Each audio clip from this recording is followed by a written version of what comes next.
اهلا وسهلا بحضراتكم. انا دكتور احمد مصر، استشاري جراحه المناظير والسمنه. النهارده ضيفي محمد ان شاء الله من النماذج الناجحه. محمد جه من بره مصر، عمل عمليه، النهارده متابعه السنه وان شاء الله وصلنا لنص الوزن المثالي بتاعنا. ممكن بقى انت تحكي لي نفسك.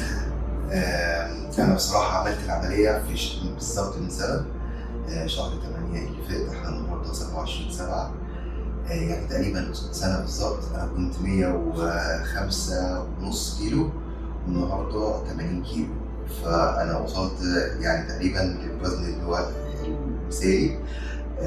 والحمد لله كل حاجه في السنه دي مفيش اي مشاكل خالص، مفيش اي كومبليكيشن. وكان الدكتور بصراحه احمد يعني فوق الاكسبكتيشن بتاعي، والفريق الطبي بتاعه بصراحه كان متابع معايا خطوه بخطوه، وما قابلتنيش اي مشكله بصراحه. واعمل ريكومند لاي حد بصراحه يعمل اللي بيفكر يعمل العمليه دي مع دكتور احمد.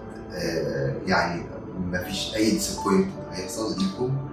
وانا بامانه خالص مبسوط جدا جدا مع تجربتي مع دكتور احمد والفريق بتاعه. انا كان عندي ناس اعرفهم، انا عايش في السويد، اعرف ناس اصحابي عملوا العمليه دي من بره وحصل لهم كومبليكيشن وتسريب وحاجات، مشاكل كبيره. مع دكتور احمد مفيش اي حاجه من دي حصلت الحمد لله.